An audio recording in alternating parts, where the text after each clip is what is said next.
Hello and welcome to another episode of Mole in Hell. It is time for episode 11, and it is the early access release of Diablo 4. Yes, it finally happened. It started on Friday. I have now been playing the game till today for like over 30 hours or so. I have a problem, I admit. We are now in Endgame, or my first character is now in Endgame, trying to get some stuff together. We will talk a little bit about that and my whole early access journey. But before we do this, I have to mention something, and this is very important for everyone who is watching. Don't close this, don't go away, because this is a spoiler free episode. That means no stories talk. Not even a little bit. I will not tell you if it was good, if it was bad. There is nothing here when it comes to the story. This would be a pure gameplay talk, and we will probably talk about the story maybe next week or maybe even a week after that, so that people don't have to rush, and then we have a little bit of a nice lore talk.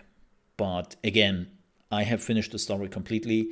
I'm now on the end game, but there will be no story here whatsoever. So you can stay. You don't have to mute me. So, how was it? First things first, I think this is the biggest question. How are the servers alive? We had a little bit of a slowdown, I would say, in the evening today on Sunday. But for rush hour, as people call it, there were no server issues. Okay, well, cool. How are the queue times? Which queue times? No, seriously. There are no queue times. No waiting, not even a minute. It's like you click on it, you play the game. Now, we have to see what happens on Tuesday, because let's be real here, not everyone wants to pay $90 just to play early. I totally get that. And I would say that still 60 or 70% of the players are waiting to jump into the game, especially now that everyone has heard how amazing the game is, right? I think the real test is happening on Tuesday. So I wouldn't be surprised that starting on Tuesday we will see actually some queues. But if they can keep this up, wow, smoothest release ever for Blizzard games. Well, if you are not a PlayStation player, because if you're a PlayStation player, you are screwed. There is right now a bug where you are basically getting the error that you don't have the license to play this. And thankfully, there's a workaround for it. So what you have to do is you have to download a free-to-play game. Apparently, a lot of people are just downloading Trackmania or something. And when they have done that, you can just cancel the download, or I think you have to finish the download or something like that, and then you go back and then you can just play Diablo. Fixes the issue. Blizzard is aware of the problem itself. They're working on a fix, of course, but yeah, right now that's the only problem which arises, and like still smooth, like just buttery smooth, cross-platform play, no problem, no lags, no rubber banding most of the time. It's just wow. Are there some technical issues? Yeah, no crashes, just some weird graphic glitches. I have the problem that some of the textures are not loading, and I think my VRAM is just full. Even though I have enough VRAM, I have 12 gigabyte of VRAM. It's a GeForce RTX 3080, the 12 gigabyte version. But even that game is taking up like 10 gigabyte of VRAM, and it sometimes has some really big issues with loading up the textures. But then when you are setting it to ultra, the game is immediately using up like 32 gigabyte of RAM and is eating everything they can.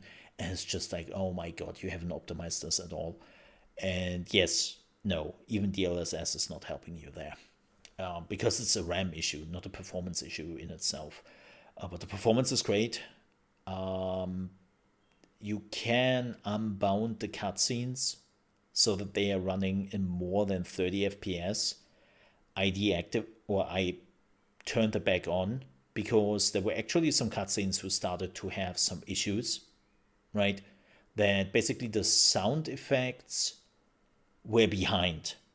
Not the talk, but just things happening in that cutscene were like kind of behind, and it was horrible. So I just decided to go with the 30 FPS, and it's okay. It's okay. I could survive it. It was fine. But there was like the only technical issues I saw. I saw some other streamers who who had some like flickering textures, some other like pieces of cloth which were basically stretching over the whole act. Bizarre, to say the least. But it's just so many small things which you don't even really notice. Like, I didn't have a single bug. Well, technically, I had one single bug where a treasure was in the corner, and the treasure triggered a trap, and it triggered some enemies. And then one of the enemies was basically like in the corner between the treasure chest and the wall. And so that enemy couldn't leave. I couldn't get to it. And so I had to war it out with some of my longer attack abilities because I play a barb and I don't have the luxury to just use range attacks, right? So that was the only time where I was like, ugh. But not really any big problems. Anything else I noticed? No. It's crazy how just a game works, especially for Blizzard. Like, bit of a magic trick there. No, it's not a magic trick. Like, people worked their asses off, and they did well.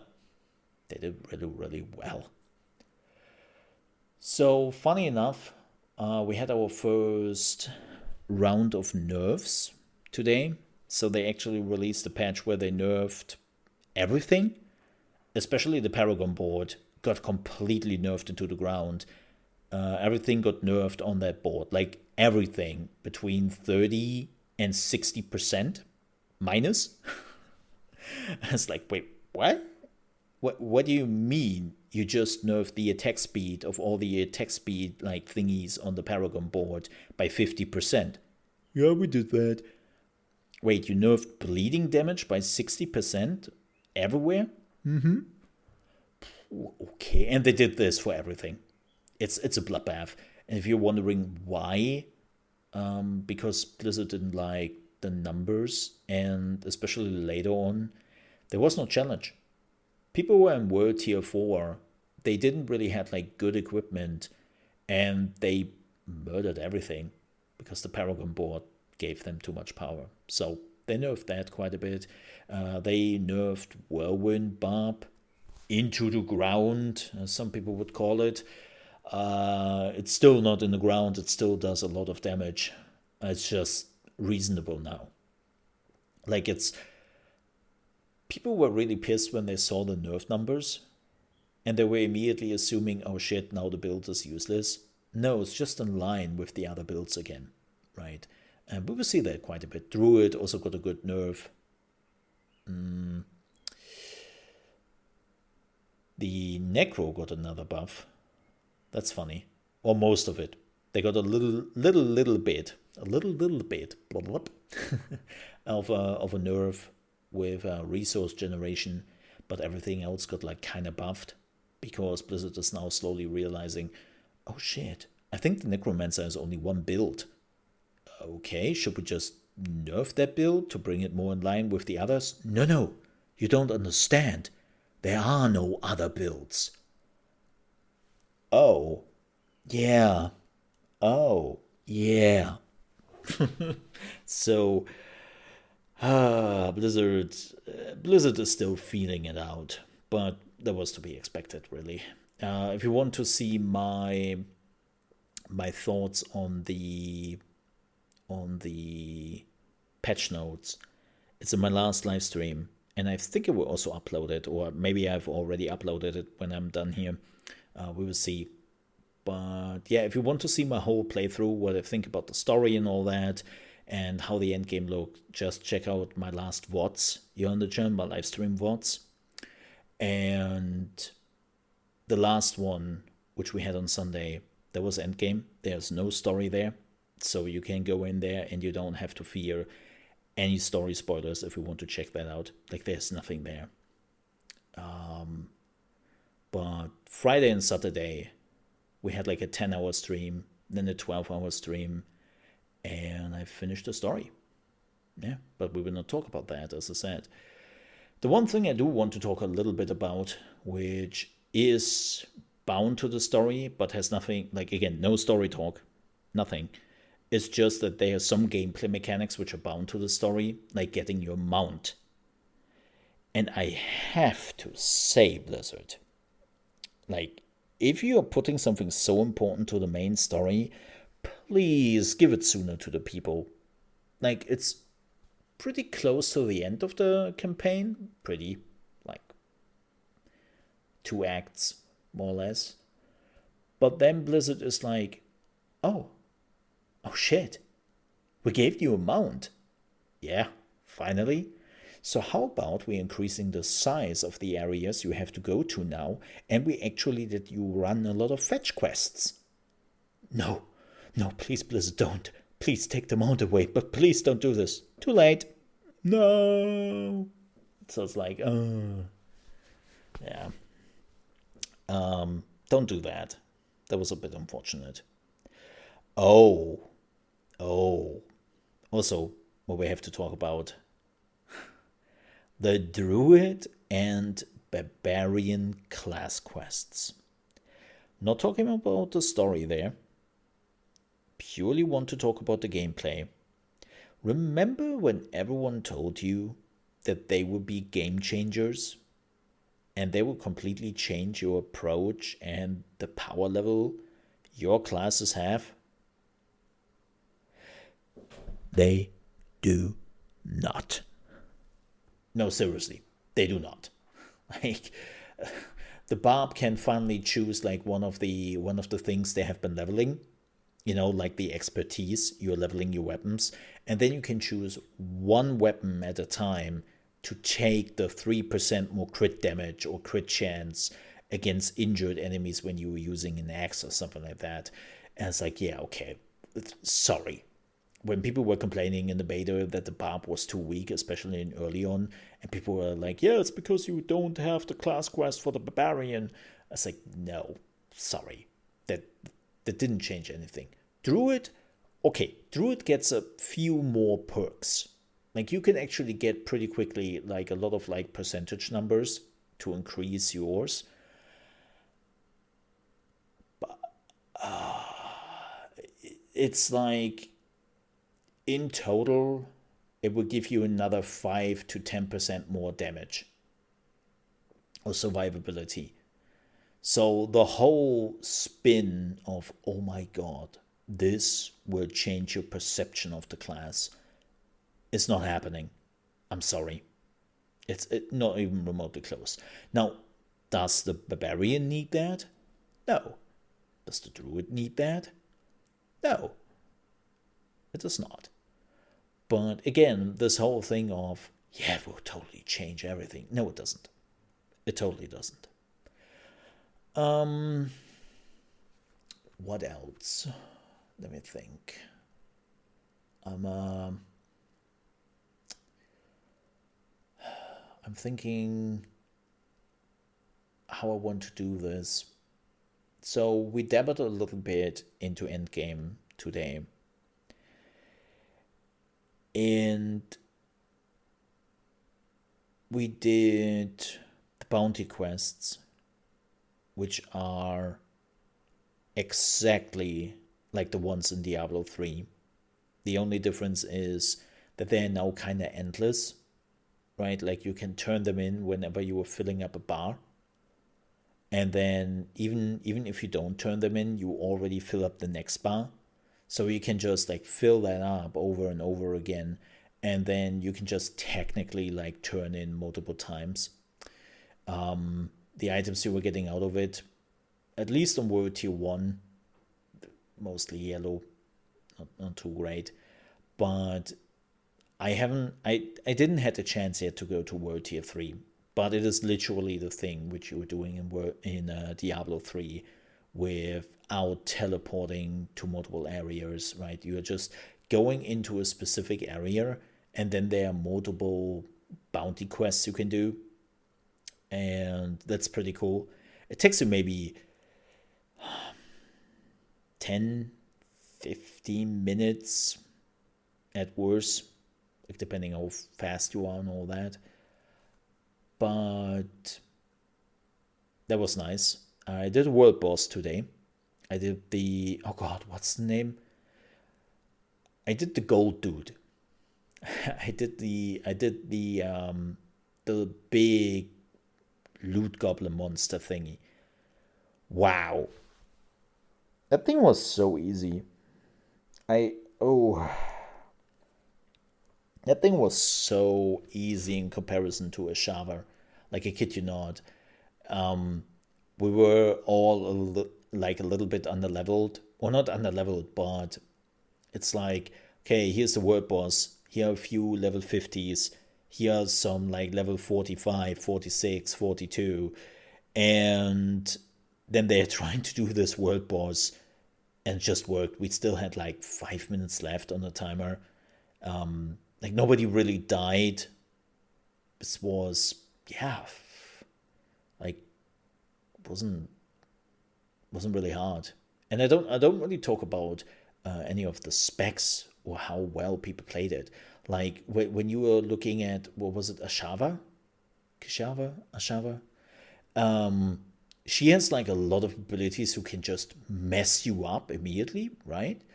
And this dude was just, it had like one ability, but that thing was so obvious and took so much time to get triggered that everyone who got hit by that was AFK. They were not fighting the fight. Like, you literally have like 15 seconds or so to not stand close to some pillars when they are spawning, and then they're getting blown up, and just don't stand next to it. That's basically the big mass vibe ability that boss has. What I find funny, that was really hilarious. So when you would stun the boss, which we did twice, he will spawn an extra treasure goblin running away from the group. But that thing is a bust. It's a trick. It only has like one blue item in it, and it basically is there to lure you away from the world boss. It's really funny. It's really funny because some people fall for it, right? It's the monkey brain who is then kicking in, and they're like, oh, loot goblin. But nothing. You don't really get anything out of it. So yeah, that was pretty fun. Speaking of Endgame, so again, bit of a story area. Not talking about story, but gameplay. You are ending the story at around 43, or even sooner, depending on how fast you are, how good you are. And there are two very bizarre things about this. The first one is the last mission in the story is like a fixed level. You know, like everything before, the game is changing the levels of the enemies depending on your level, right? The last mission is just fixed level 45. It's just fixed. I was like, wait, what? Why? Why also 45? Like, even if you were done with the story then, you still have to do 5 levels before you were getting into the Endgame Paragon system. Until you can get into World Tier 3. There's such a bizarre choice. And the second thing is, why do that? Like, why not end the people at around 50? that is something I will not understand. It's like, let the people end the story and then come out at 50. Now I have to sit down another 3 hours or so to just level up my character. It's a bit weird. Like, again, the good news is you can already do some of the end game activities, so it doesn't really matter. But there's still a lot of stuff which you just don't unlock before you become 50. As, again, bizarre a bit. But I have to dive deeper into Endgame. I haven't seen enough yet. But when it comes down to the activities, it feels a bit like, when it comes to the amount of gameplay, it feels like Reaper of Souls. And I don't necessarily mean that in a bad way. It's just, you have a few activities which are getting added, and then you have the same activities you basically had before, and you're just following that. Oh, before I forget it, sorry, I know we are jumping through the topics today, and I'm so sorry for that. Please, please forgive me. It's just overwhelming, like all the information flowing into me, and I'm trying to relay everything and not forget a lot.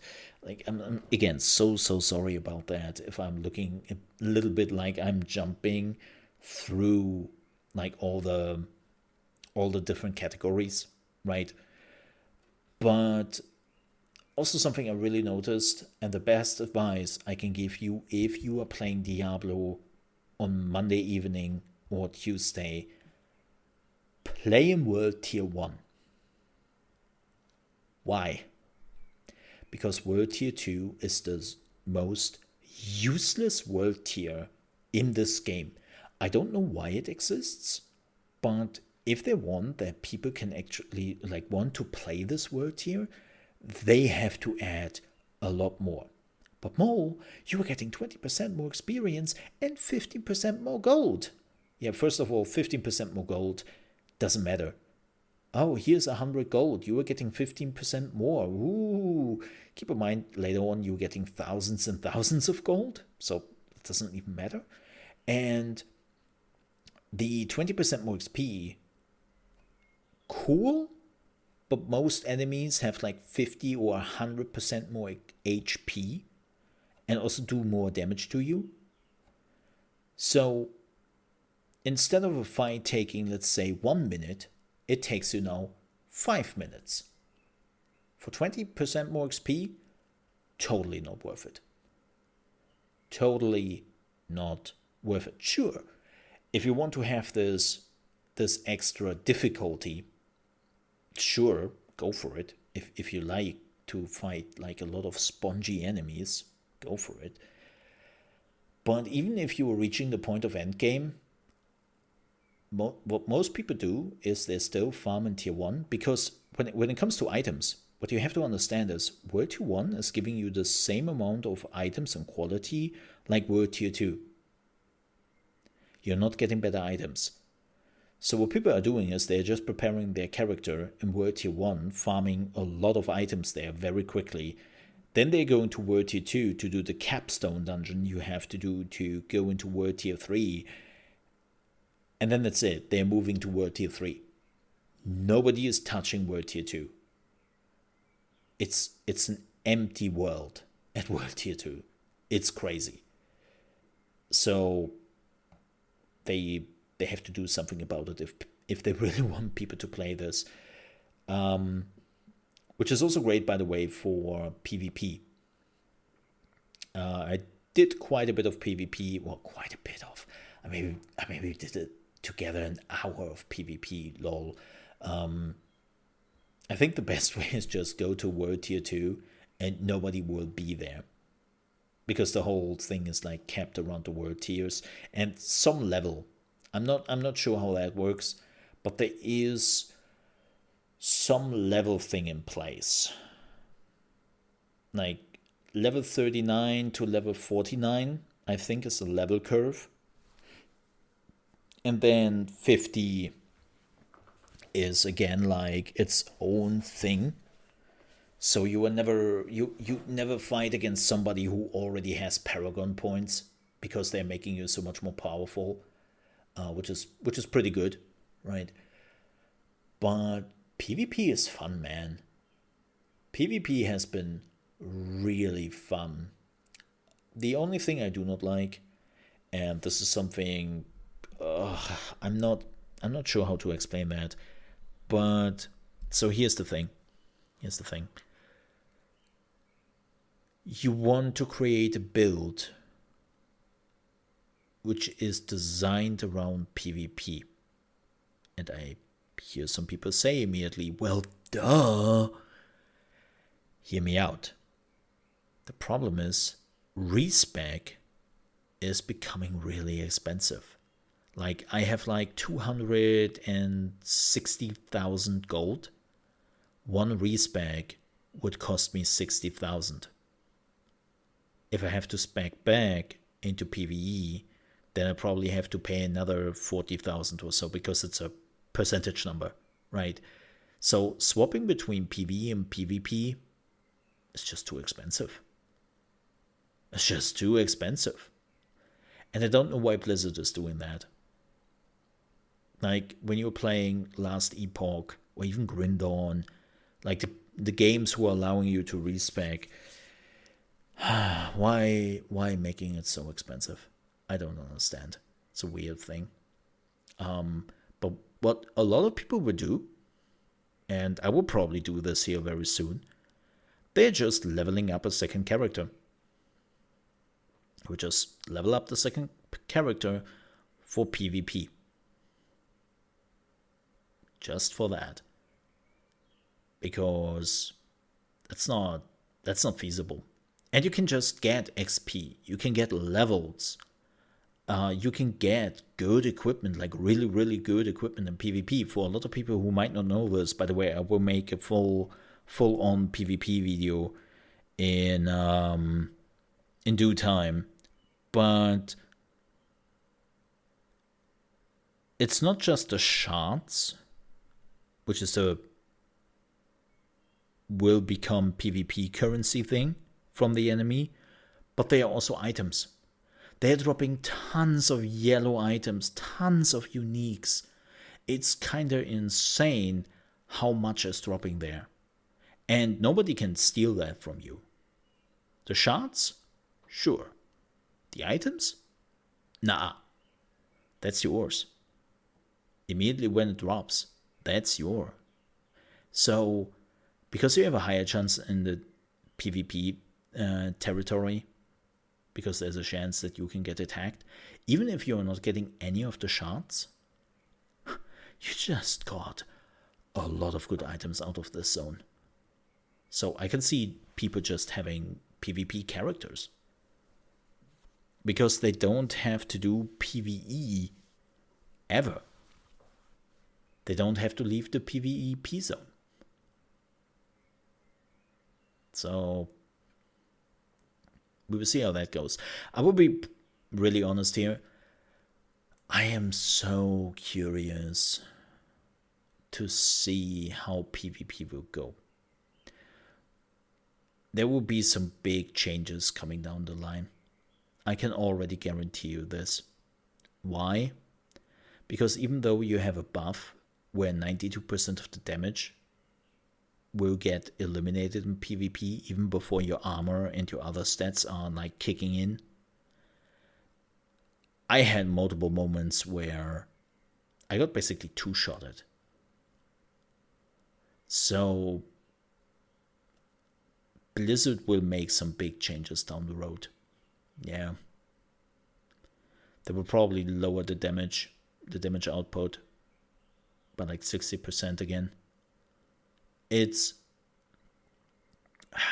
also, what is a big advantage right now is if you have more healing potion than the enemy and you're doing around the same damage, the person with the highest healing potion wins. Especially two melee fighters. You know how you can like dodge a lot of shit when it is a range fighter.